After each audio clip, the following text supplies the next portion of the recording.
Amanhã, eu planejava fazer aqui uma Santa Ceia. E planejava também fazer hoje a consagração das alianças, a bênção das alianças e o voto matrimonial. Mas eu não posso fazer isso.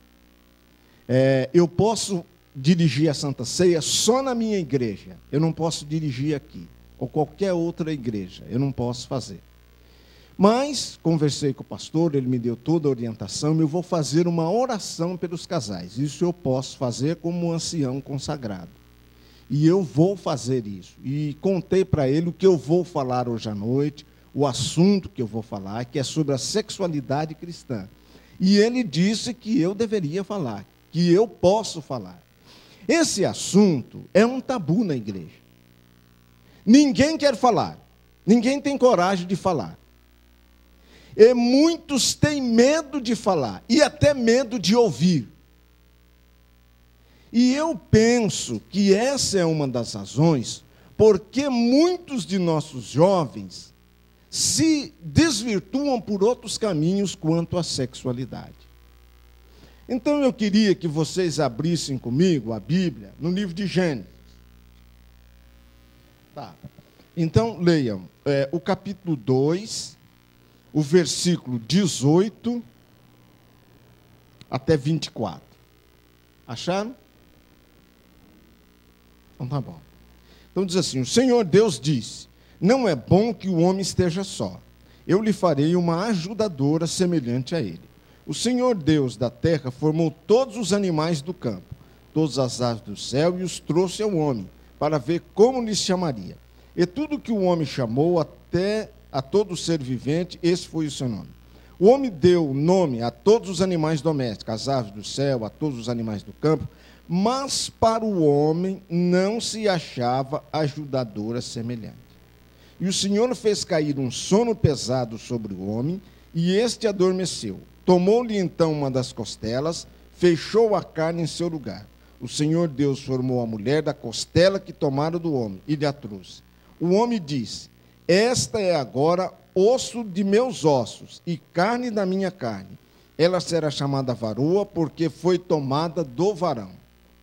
Portanto, o homem deixará seu pai e sua mãe, e se unirá à sua mulher, e serão ambos uma só carne. Esse é um texto que nós queremos ler sobre sexualidade cristã. Irmãos, quando Deus criou o homem, ele trouxe todos os animais para o homem dar o nome. É a Bíblia que diz, o relato bíblico. E o homem, dando o nome para os animais, descobriu que cada animal tinha uma companheira. E que não tinha nenhuma companheira igual a ele. Então ele sentiu necessidade. Essa necessidade foi espiritual. Essa necessidade foi emocional. Essa necessidade foi física.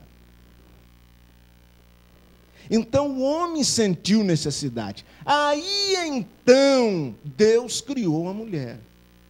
E eu já falei aqui, eu não me lembro um dia da semana, se foi domingo ou sábado passado, que eu disse que Deus criou a mulher de um pedaço da cabeça do homem, né? Tirou um pedaço da cabeça e criou, não foi isso? Não, na verdade, ele tirou do calcanhar, né, irmão? Ele tirou do calcanhar, foi isso? Não. Ele tirou da costela. Para quê, irmãos? Porque a mulher é um ser inferior, né? A mulher é um sexo frágil, não é isso que diz as músicas aí fora? A mulher é para ser igual ao homem. Ela tem as suas necessidades, ela tem o seu jeito, ela tem a sua maneira de ser, e o homem tem a sua maneira de ser.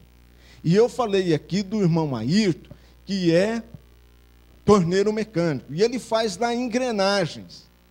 As engrenagens são diferentes, porém, quando elas se unem, elas trabalham junto, elas encaixam uma na outra. E se a engrenagem não encaixar, o que eu devo fazer? Eu devo pegar uma ferramenta e tentar eu arrumar, não é assim? Eu falei isso para vocês. Lembra o que eu falei? Quem é que conhece a engrenagem? Quem fez, quem criou a engrenagem. Quem é que nos fez? Deus. Né? Então, a mulher e o homem, quando se unem, têm pensamentos diferentes, têm jeitos diferentes, têm atitudes diferentes, mas no plano de Deus, eles vão se encaixar, não vão ser iguais, não vão perder a personalidade um no outro, não. Não é para ser igual o homem, na personalidade do homem, na pessoa do homem. O homem não é para ser igual a ela, é para se encaixarem. E isso, muitas vezes, nós não entendemos. Nós queremos que a mulher seja igual, eu quero que ela seja igual a eu.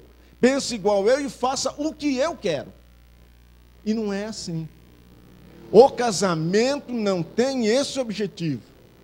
O casamento tem o objetivo dos dois viverem juntos. E está aqui dizendo, deixa o homem, pai e mãe, une-se a sua mulher e serão ambos uma só carne. Serão ambos um casal.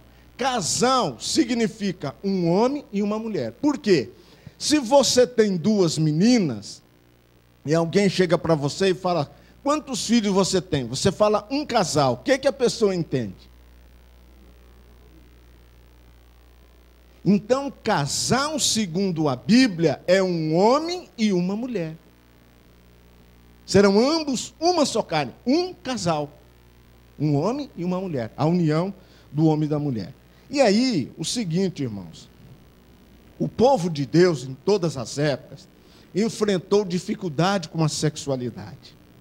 Na época do Egito, os egípcios, segundo a história, isso não sou eu que digo, é a história que diz. Tá certo? Então, está nos livros de histórias. A história diz que os egípcios tinham práticas horríveis quanto à sexualidade. Absurdo em termos de sexualidade.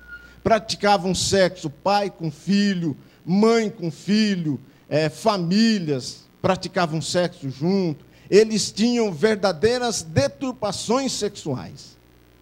E quando os israelitas saíram do Egito e foram para a terra de Canaã, os cananeus tinham práticas semelhantes para piores.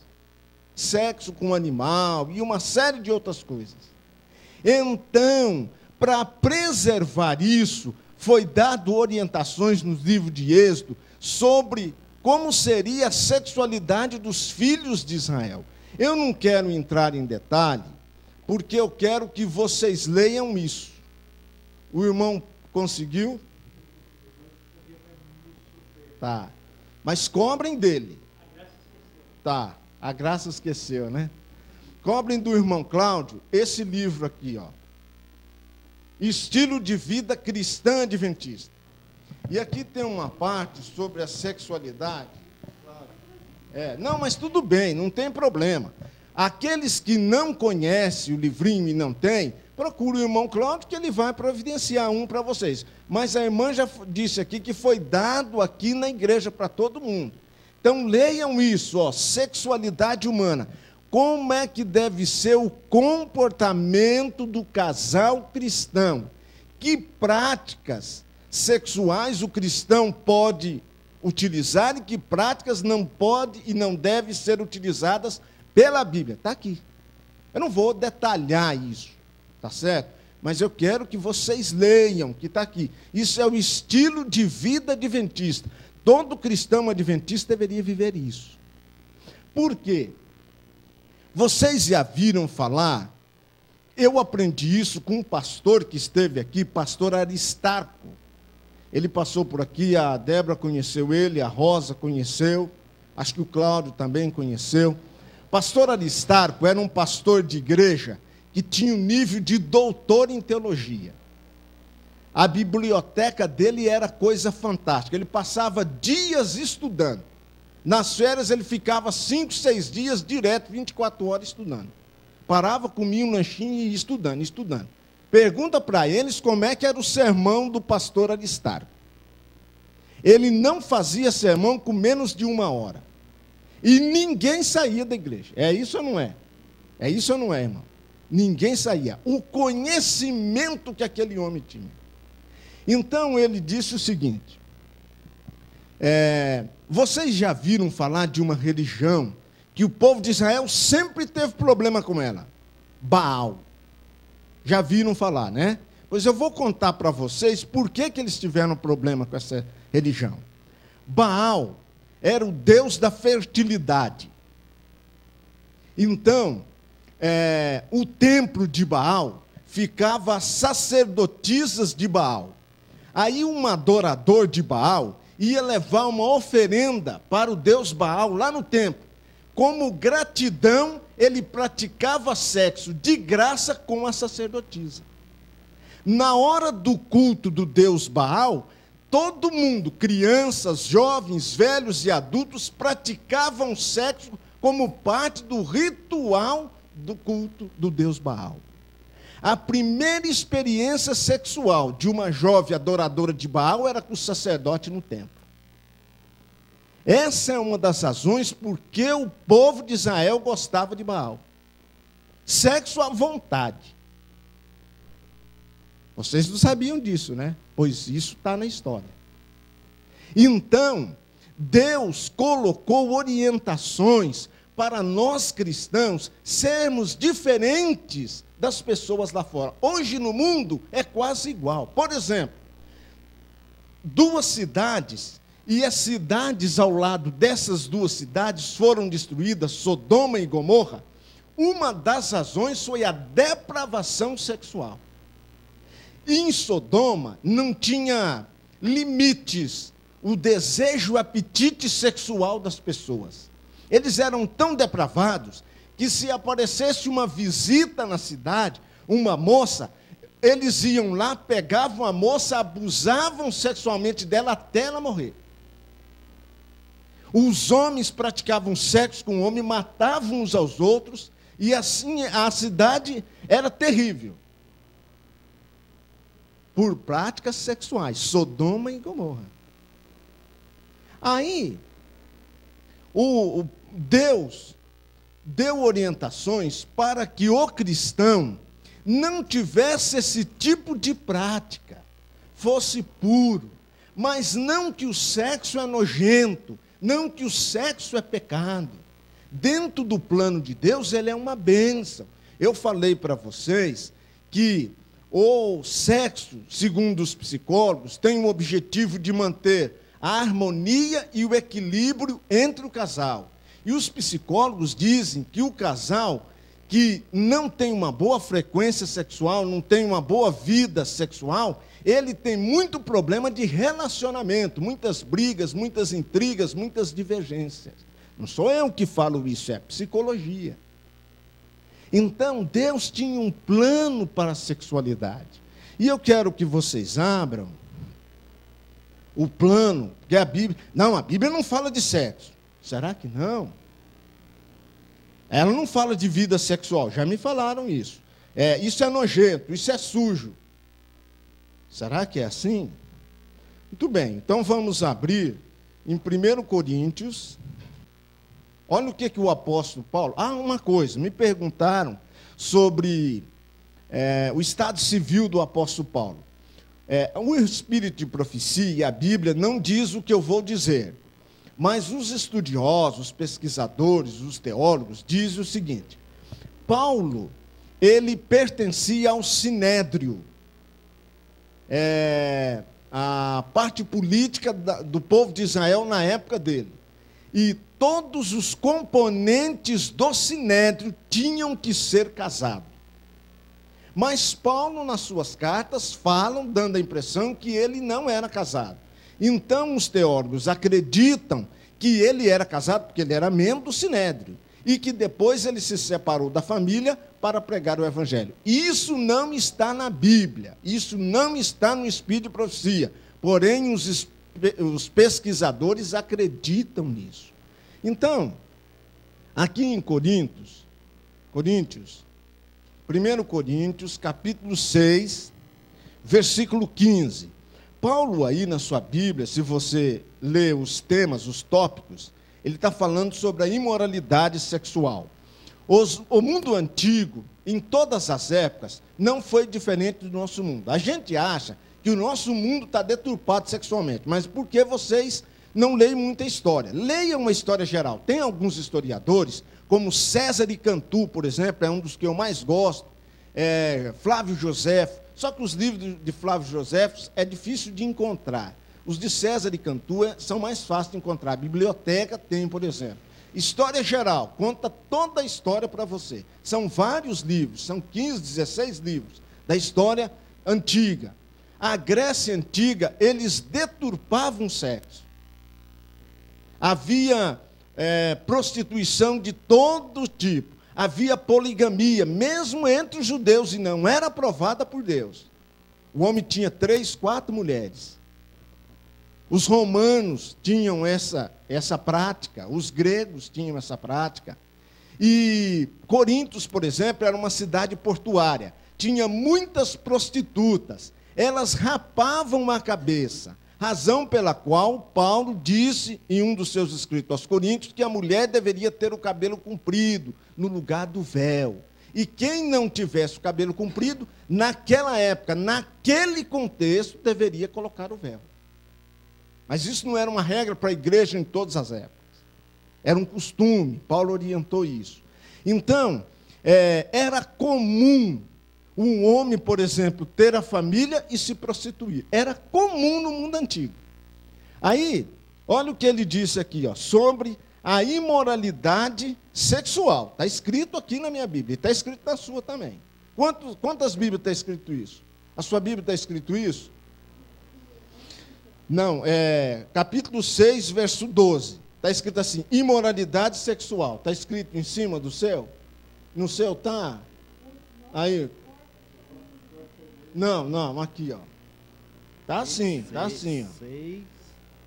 Aqui, o que está escrito aqui? Nossos corpos são membros de Cristo. Ah, tá. O dele está escrito isso. O dela não tem. Nossos corpos são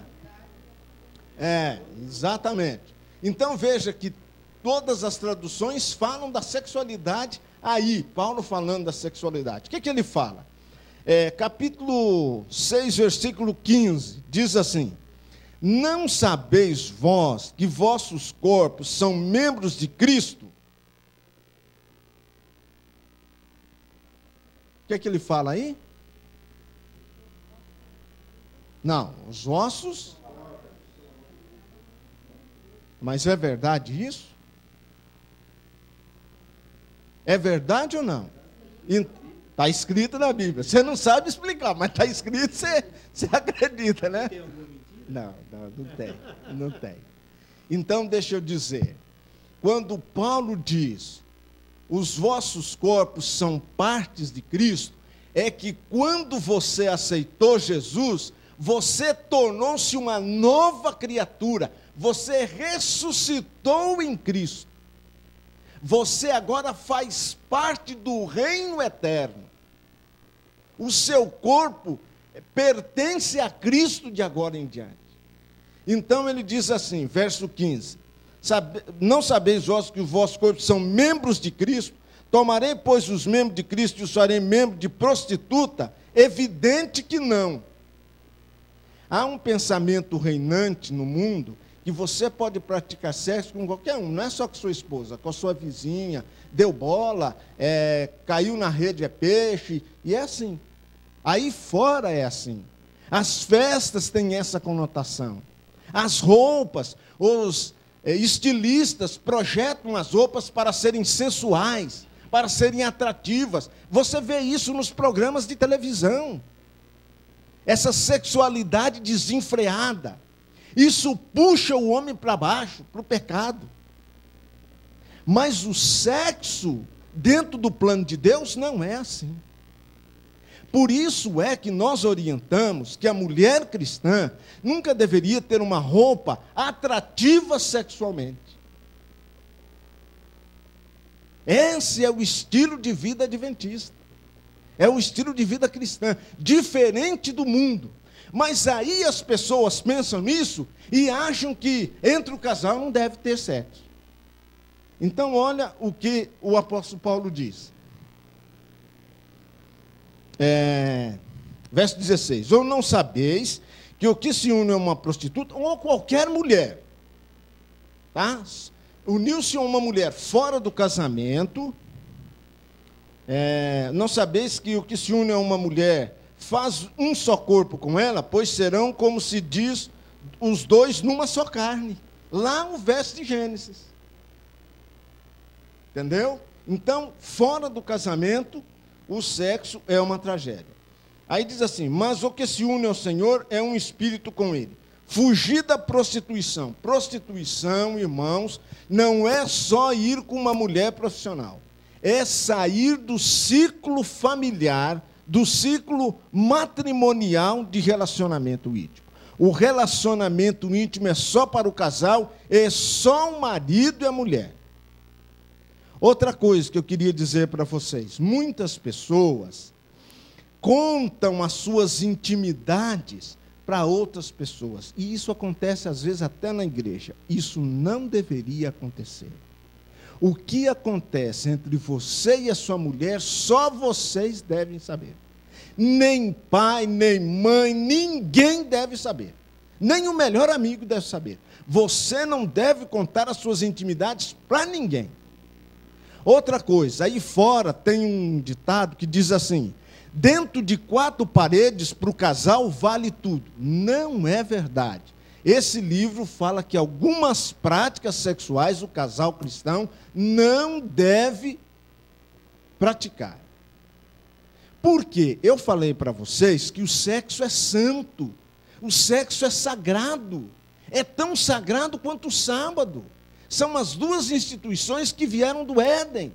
O sexo é uma bênção, foi Deus que criou para nós. Agora, eu disse também, e eu faço isso, que nós devemos orar, ou antes ou depois da relação sexual, chamando os anjos para estarem conosco, para abençoar a nossa relação.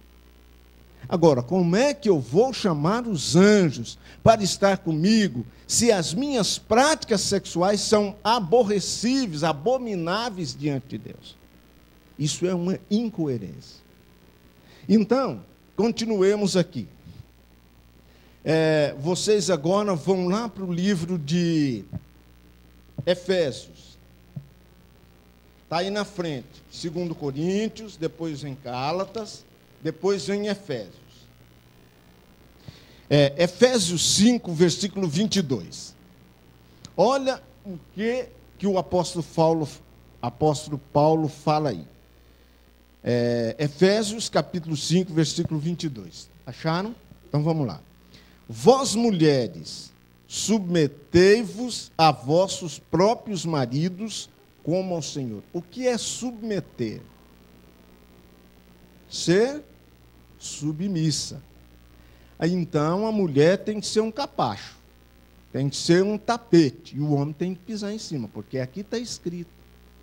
Eu fui numa igreja evangélica, assisti um casamento, o pastor falou essas palavras.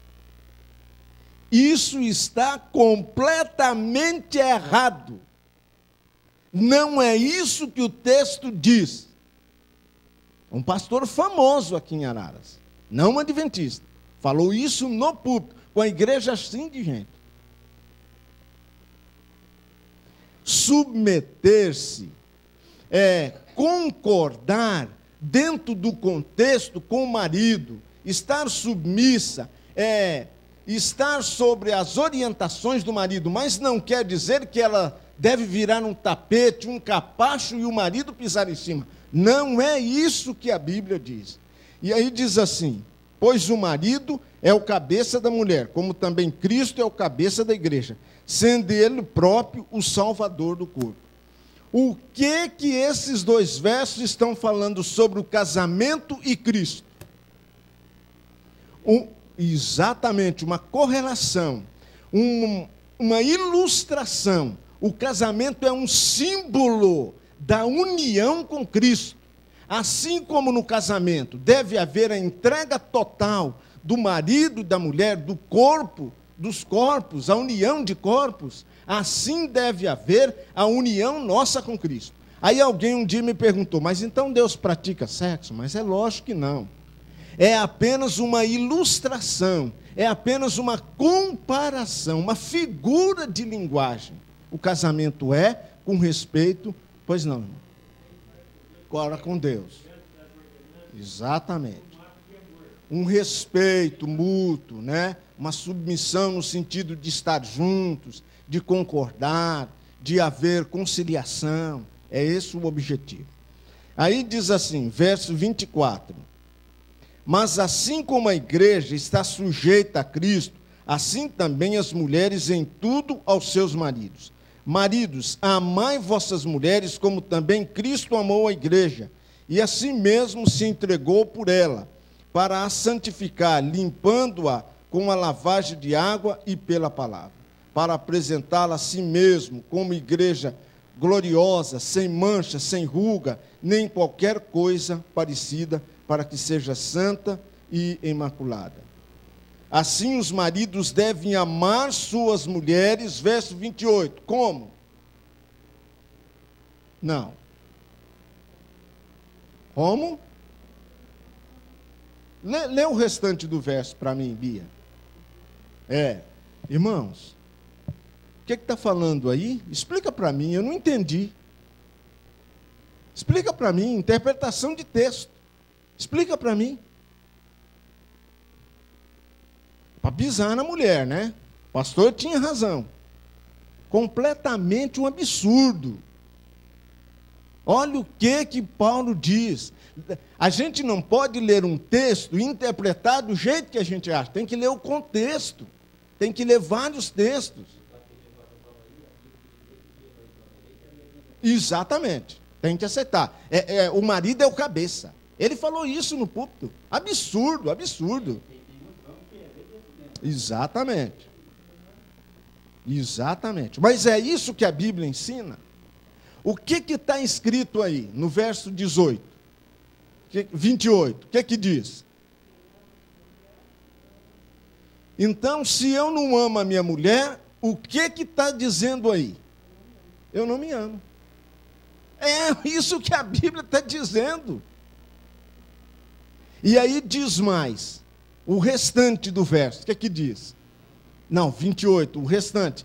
A Bíblia leu só a primeira parte. Até aí. Como é que é? Os filmes pornográficos, as revistas pornográficas, fazem da mulher um objeto. E muitos homens cristãos querem fazer o mesmo com a esposa. Exatamente. Mas olha o que a Bíblia está falando. É isso que... Exatamente. Então, a Bíblia não está condenando o sexo. As práticas sexuais profanas é que a Bíblia está condenando. Tá certo? Empresta sua Bíblia, que eu estudei na sua Bíblia, e tem uns textos aqui que eu não consigo achar na minha Bíblia. Então, eu quero achar um texto aqui, que diz assim, está em Coríntios. Coríntios 6, Coríntios 7. Coríntios 7, 1 Coríntios 7, versículo 3 em diante. Agora eu quero que vocês façam um exercício comigo. Se a Bíblia fala de sexo ou não. Só que a Bíblia, essa é a diferença. Uma vez, eu estava conversando com um amigo não cristão. E a mulher dele trabalhava comigo. Aí ele ligou para mim e eu não reconheci a voz. Aí eu falei, eu queria falar com a Cecília. Eu falei, quem está falando? Ele falou assim, aquela que come ela de noite. Eu falei, o que é isso? Você fala isso da sua esposa? Irmãos, o cristão nunca deveria usar esse tipo de linguagem. A Bíblia fala de sexo, vocês vão ver aqui, de uma maneira tão sutil, que se a gente não estudar várias vezes, a gente não identifica. Essas palavras chulas, essas palavras profanas, nunca deveria estar na boca de um cristão, falando da mulher, esse tipo de coisa. Jamais. E aí, diz assim, 1 Coríntios 7, verso 3. O marido conceda à mulher o que lhe é devido, e também, semelhantemente, a esposa ao seu marido. Não tem dúvida que aqui é sexo. Aí diz assim, a mulher não tem poder sobre o seu próprio corpo, e sim o marido. E também semelhante ao marido, não tem poder sobre o seu próprio corpo, e sim a mulher. O que ele quis dizer? Ambos são uma carne. Né? O corpo da mulher deve estar franqueado ao homem, e assim por diante. Dentro dos princípios, normas e éticas cristãs. E aí, olha o verso 5. Não vos priveis um ao outro. Não tem dúvida que isso é sexualidade. Não vos priveis uns ao outro, salvo talvez por mútuo consentimento, por algum tempo, para vos dedicardes à oração, e novamente vos ajuntardes para que Satanás não vos tente por causa da incontinência. Não tem nenhuma dúvida que é sexualidade. Mas olha como a Bíblia fala de sexualidade. Tamanha erudição, de uma maneira sutil, não agressiva. Né? Então, vejam, naquela época, havia um costume entre eles, principalmente entre os gentios, entre os não-judeus, da pessoa não ter relação sexual com a mulher para se dedicar à oração. O espírito de profecia diz que isso não é necessário. Porque o sexo não é pecado. O sexo não impede você de se consagrar. Era a visão deles. Tá certo? Então, aí, diz assim: não vos priveis um ao outro, salvo, talvez, por mútuo consentimento, por algum tempo, para vos dedicardes à oração. E novamente vos ajuntardes, para que Satanás não vos tente por causa da incontinência. O que é isso? O homem e a mulher ficam sem ter relação, o que acontece? Principalmente com o homem. É ou não é? É ou não é? Então, o que o apóstolo Paulo fala? Para vocês não terem incontinência e ficar sem ter relação, então tenham uma boa frequência, para não precisar aceitar a tentação de ir para fora do casamento. Tá certo, irmãos? Então, estas são orientações equilibradas, orientações de Deus para nós. Deus quer que sejamos felizes. Deus quer que vivamos felizes uns com os outros. E nesse momento, irmãos, eu vou fazer uma coisa com vocês. Eu vou pedir para o Wellington. Wellington, você vai vir aqui agora, cara. Cadê a sua esposa? Vem aqui. Você tem como vir? Tem como vir? Então vem aqui. Isso. O irmão Ayrton, senta com a sua esposa. O que mais? Aí o irmão senta mais perto da sua esposa. Pode deixar a menininha aí mesmo, mas senta mais perto. A Graça, cadê a Graça? Cansou? A Graça está ali. Ô Graça, depois você senta aqui perto do Cláudio. Eu queria que você... Não, fica do lado de cá. Isso. Eu queria que você pegasse na mão da sua esposa. Irmão, nós vamos cantar uma música para vocês. Você não está casado com a sua esposa apenas porque você quer. Deus escolheu ela para você. Deus escolheu você para ela. Deus criou você para se casar com a sua esposa. Com todas as dificuldades que vocês vivem, ou possa viver, com divergências, Deus escolheu você para ela. Deus escolheu ela para você. Isso estava no plano de Deus. E está no plano de Deus que todos os seus filhos tenham um companheiro, uma companheira. Mas quando isso vai acontecer? Deus é que sabe. Como eu disse durante toda a semana, busque a Deus, busque a graça divina, e Deus vai mostrar isso para vocês. Eu vou cantar com a Irene uma música para vocês, própria para esse momento. E fiquem de mãos dadas. Depois da música, nós vamos pedir para vocês se levantarem e nós vamos fazer uma oração. Sim.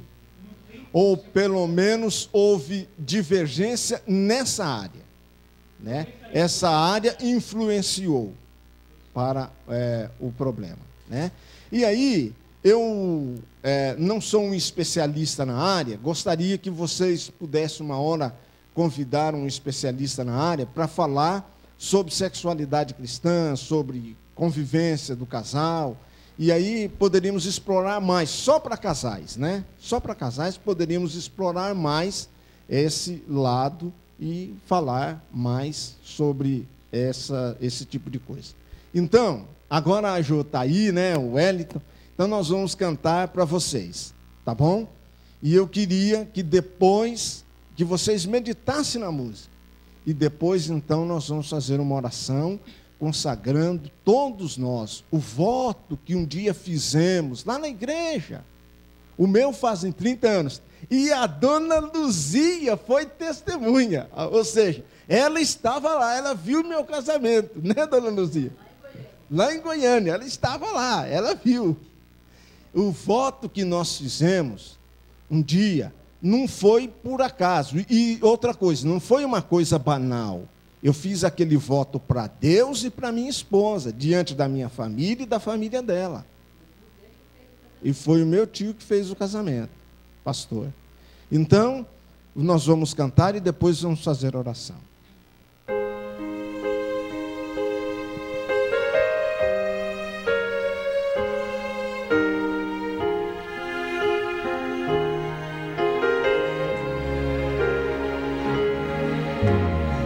Sabemos do amanhã, mas sabemos quem nos guia, e assim podemos ter confiança e alegria.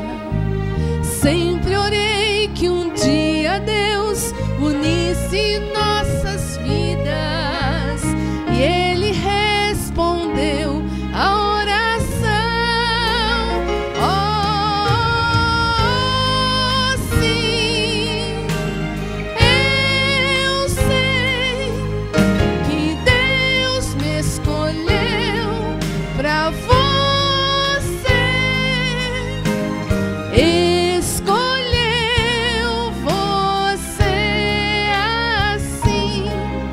Ele planejou nos unir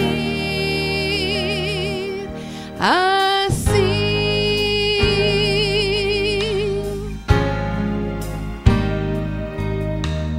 É tão bom lembrarmos que tudo vem das mãos divinas, sua paz e salvação e bênçãos Ele dá. Louvaremos seu amor que uniu as nossas vidas, viveremos para o seu louvor. Oh, sim, eu sei que Deus me escolheu para você. Escolheu você assim, Ele escolheu você pra mim. Deus salvou-nos, deu-nos seu perdão.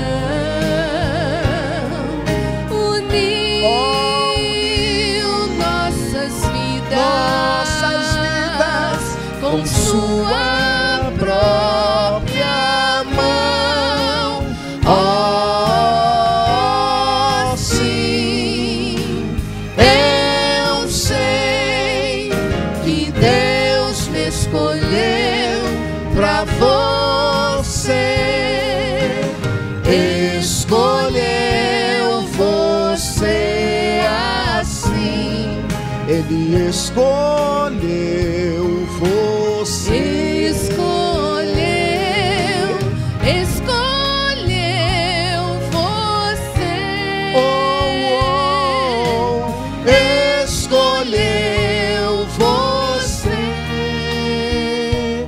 pra mim.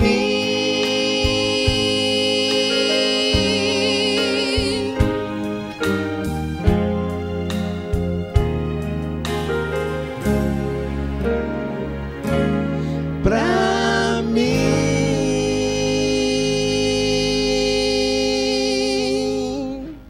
Amém. Agora eu queria que os casais se levantassem. Tudo bem, fique de mãos dadas. E eu vou fazer uma oração. Senhor nosso Deus, durante toda essa semana, com exceção de 2 dias, estivemos aqui estudando os planos teus para a família. Hoje falamos sobre sexualidade cristã. Venha nos ensinar, venha ser o nosso professor. Tire de nossa mente todas as práticas impuras que o inimigo tenta colocar em nosso coração. Todos os desejos ruins e profanos. E que o Senhor nos purifique. Que cada um de nós, como casal, tenha uma vida gostosa, agradável, feliz aqui. E que juntos estejamos prontos quando o Senhor voltar. E que todos possamos ir para o lar eterno, onde vamos viver eternamente contigo, junto da nossa família. Junto do nosso Pai Celestial, com a família da igreja e com a nossa família biológica. Senhor, toma cada casal nas tuas mãos, cada problema que eles enfrentam, cada luta, cada ansiedade, cada angústia, cada tristeza, que o Senhor possa tomar todos nós nas tuas mãos, possa nos abençoar, possa nos encher da tua graça e fazer de nós instrumentos da tua paz. Abençoe cada casal, cada lar, cada problema que existe, cada dificuldade de relacionamento, que o Senhor transforme e que nos abençoe e que juntos estejamos prontos quando o Senhor voltar. Encha-nos da tua paz, é o que pedimos no nome de Jesus, hoje e sempre. Amém.